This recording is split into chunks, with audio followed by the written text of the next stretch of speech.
Good morning. आज हम BEd first year की क्लासेस शुरू करने जा रहे हैं। इसका सब्जेक्ट है आपका understanding discipline and subjects, course 5 और उसके यूनिट फर्स्ट में टॉपिक डिसिप्लिन के बारे में हम बातें करेंगे। डिसिप्लिन का शाब्दिक अर्थ का यदि हम विश्लेषण करें तो ये कह सकते हैं कि उसका अर्थ है अनुशासन। डिसिप्लिन लैटिन भाषा के डिसाइपुल से लिया गया है। लैटिन भाषा के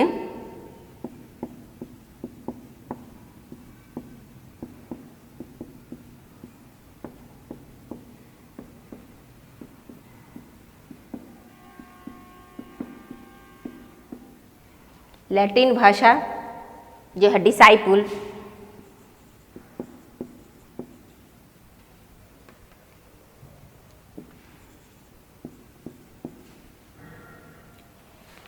डिसाइपुल से लिया गया है, जिसका अर्थ है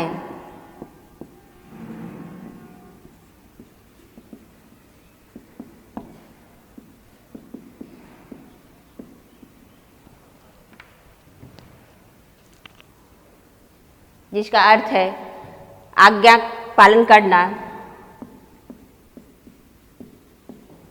और इसको टू लर्न भी बोलते हैं। हम डिसिप्लिन का अभिप्राय नियमों की सीमाओं में कार्य करना कहते हैं। कुछ शिक्षा शास्त्री जो हैं यह मानते हैं कि नियमों का पालन ही अनुशासन है। नियमों का पालन ही अनुशासन है। इसके पीछे बहुत धारणाएं हैं जो प्राचीन काल में गुरु द्वारा निर्धारित नियमों, कानूनों, परंपराओं का अनुपालन करता था और उसके उपदेशों को स्वीकार कर नम्रतापूर्वक जीवन व्यतीत करता था। उसको क्या बोलते थे? अनुशासन कहा जाता था। उसको अनुशासन कहा जाता था। डिसिप्लिन की उत्पत्ति में एक और शब्द आता है डिसिप्लिनिया, जिसका जुड़ाव होता है, जिसका अर्थ होता है शिक्षण। तो अन्य अर्थ में भी हम देखें तो पाएंगे कि अनुशासन, नियंत्रण, नियमन, व्यवस्था, शिक्षा, अभ्यासम आदि चीज़ों में आता है। जैसे कोई अगर हम हिस्ट्री विषय की चर्चा करें तो उसका एक अपना नियम होगा, अपना एक कानून होता है, उसकी एक व्यवस्थाएं होती है। उसके अनुसार से वो सब्जेक्ट, वो विषय तैयार होता है, पूर्ण होता है। किसी भी विषय का निर्माण करने के लिए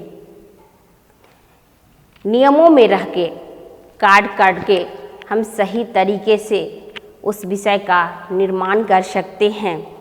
हमारी क्या आवश्यकताएं हैं, कौन सी वस्तुएं की आवश्यकताएं होंगी, कौन सा घटना घटा है, किस क्षेत्र में है, वो सारी ज्ञानों का जो हम भंडार है वो उसका हम संग्रह करते हैं।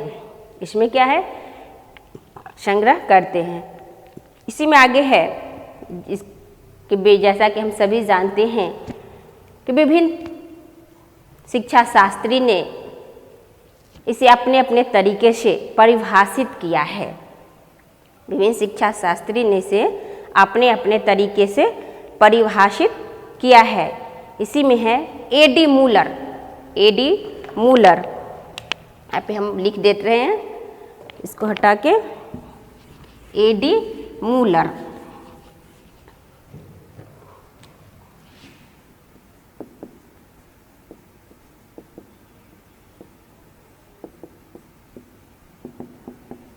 एडी मूलर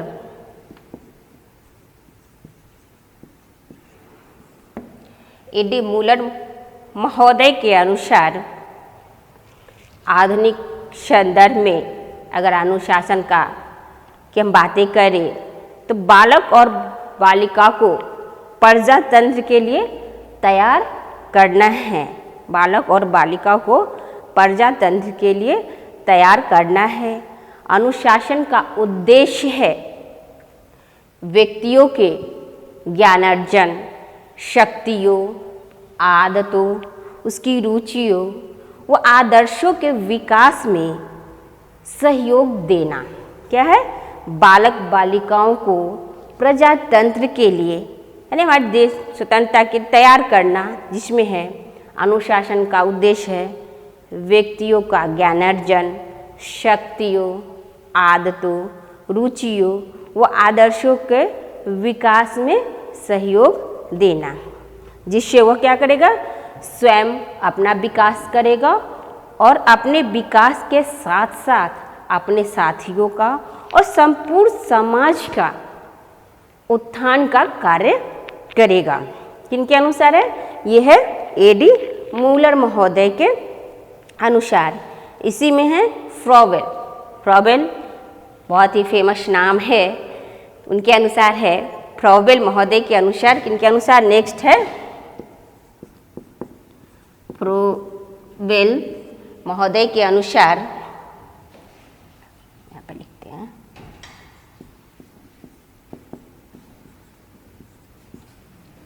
फ्रॉबेल महोदय के अनुसार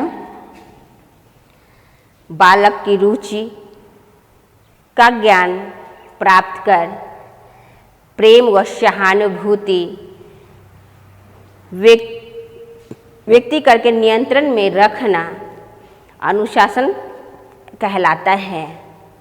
इसमें एक और है वस्तुओं और घटनाओं के किसी विशिष्ट क्षेत्र से संबंधित ज्ञान के संगठन को अनुशासन कहते हैं। क्या कहते हैं? वस्तुओं तथा घटनाओं के किसी विशिष्ट क्षेत्र से संबंधित ज्ञान के संगठन को अनुशासन कहते हैं। इन वस्तुओं के घटनाओं के अंतर्गत तथ्य आएगा, प्रवेक्षण आएगा, अनुभूति आएगा,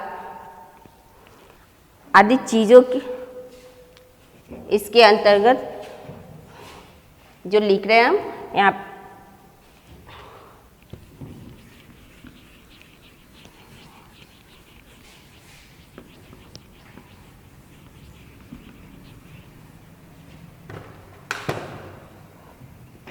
इसके अंतर्गत आएगा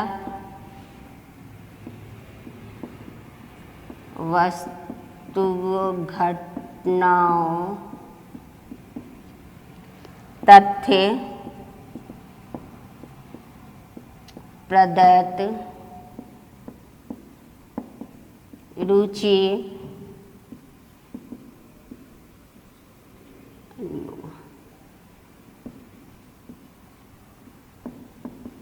अनुभूतियाँ,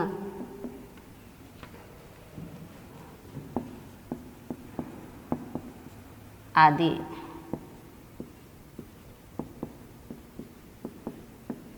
सम्मिलित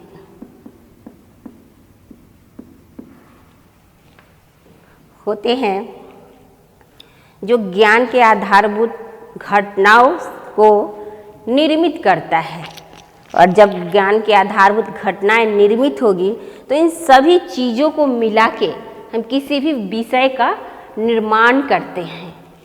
जब तक में हमारे पास न ज्ञान रहेगा, न तथ्य रहेगा, न ही किसी चीज़ों का संग्रह रहेगा, इसमें संग्रह भी आएगा, तथ्यों का जो संग्रह हम करते हैं वो संग्रह भी आएगा, न संग्रह रहेगा तो इसके बिना हम किसी भी विषय का निर्माण नहीं कर सकते हैं। इन सभी चीज़ों के संग्रह से ही हम विषय का, डिसिप्लिन का निर्माण करते हैं। इसी में है T P Nunn. T P Nunn, T P Nunn, ये थिंकर है टीपी नन। तो टीपी नंद महोदय के अनुसार है आवेगों और शक्तियों के उस व्यवस्था के अधीन करना जो अराजकता का अंत करती है एवं कुशलता और अपव्यय के साथ संबंध स्थापित करती है। क्या करती है?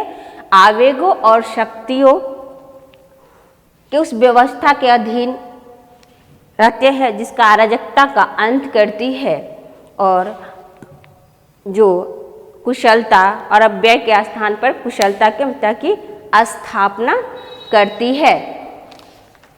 ये आपका टीपी नंद महोदय के अनुसार है।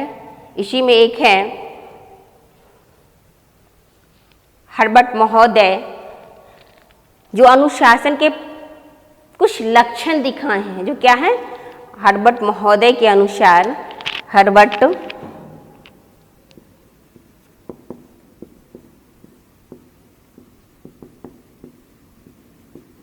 हर्बर्ट महोदय के अनुसार है अनुशासन के कुछ लक्षण हैं जिसमें है विश्लेषणात्मक, जिसमें क्या है? विश्लेषणात्मक, सरलीकरण, संश्लेषात्मक एवं गत्यात्मक। जिसमें क्या है? हम यहाँ पे लिख दे रहे हैं आपको।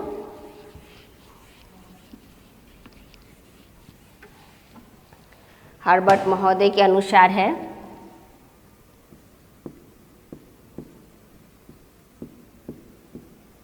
विश्लेषणात्मक,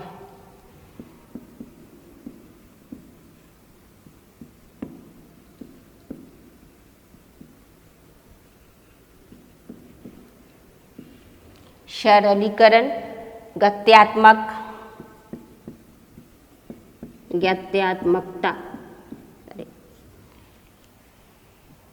ये का लक्षण दिखाया गया है। निश्चित क्षेत्र, निश्चित विधि, इसी में है निश्चित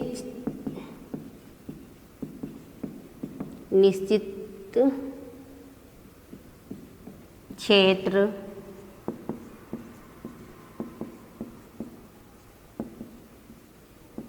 निश्चित विधि,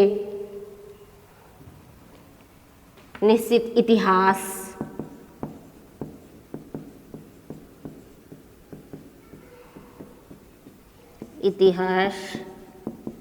आदि। ये सब भी चीज़ों का होना अनुशासन में जरूरी है। किसी भी विषय की रचना के लिए इन सभी चीज़ों का होना जरूरी है। जब तक विश्लेषण नहीं होगा, सरलीकरण नहीं होगा, गत्यात्मक नहीं होगा, निश्चित क्षेत्र नहीं होगी, निश्चित विधि नहीं होगी, निश्चित इतिहास नहीं होगा, हमारी परंपराएं नहीं रहेंगी, हमारी बुद्धि नहीं रहेंगे, संकल्प नहीं रहेगा, तब तक हम किसी भी विषय का सही से विश्लेषण नहीं कर सकते हैं। जब हम सही से किसी विषय का विश्लेषण नहीं कर सकते हैं तो वो विषय क्या होगा? पूर्ण नहीं होगा, उसमें कहीं ना कहीं कोई ना कोई कमियां रह जाएगी। लेकिन के अनुसार है हर्बर्ट महोदय के अनुसार है। इसी में एक है गोलकर महोदय जो बोलते हैं उनके अनुसार है कि जब शरीर, मन तथा बुद्धि तीनों का सामंजस्य होता है। किसका होता है? शरीर, मन, बुद्धि तीनों। जब तक हमारा शरीर साथ नहीं देगा, हमारी मन विचलित रहेगा, हमारी बुद्धि पे कंट्रोल नहीं रहेगा, तब तक हम किसी भी कार्य को नहीं कर सकते। किसी के बारे में ना ही कुछ सोच सकते हैं किसी बिंदु पर, ना ही उसका विश्लेषण कर सकते हैं। तो ये तीनों का सामंजस्य होना जरूरी होता है। सबकी शक्तियाँ, जब ये तीनों की शक्तियाँ एक साथ मिलती है, ये तीनों शक्तियाँ एक साथ मिलती है तो एक सुव्यवस्थित ढंग से कार्य करने लगती है। तीनों शक्तियाँ मिलके सुव्यवस्थित ढंग से कार्य करने लगती है और जब यह सुव्यवस्थित ढंग से कार्य करती है तब क्या होता है? अनुशासन के रूप में हम कार्य करना शुरू कर देते हैं। तब हम क्या करते हैं? अनुशासन के रूप में कार्य करना शुरू कर देते हैं। इसी में हम आगे चर्चा करेंगे अगले दिन। इसके अनुशासन की अवधारणा क्या है, इसका इतिहास क्या है, और बच्चों इसी में एक आपका ये टॉपिक एकेडमिक डिसिप्लिन, जो क्या है सब्जेक्ट की हम जब चर्चा करते हैं तो ये हो जाता है लोअर के लिए, जो निम्न स्तरीय शिक्षण है उसके लिए, और जब हम एकेडमिक डिसिप्लिन की चर्चा करेंगे तो वो उच्च स्तरीय विषय पे हम इसके बारे में चर्चा करेंगे। उससे पहले हम करेंगे कि इसके इतिहास क्या है, इसकी अवधारणा क्या है, इसके बारे में हम कुछ चर्चाएं अगले दिन करेंगे। तब तक के लिए थैंक यू।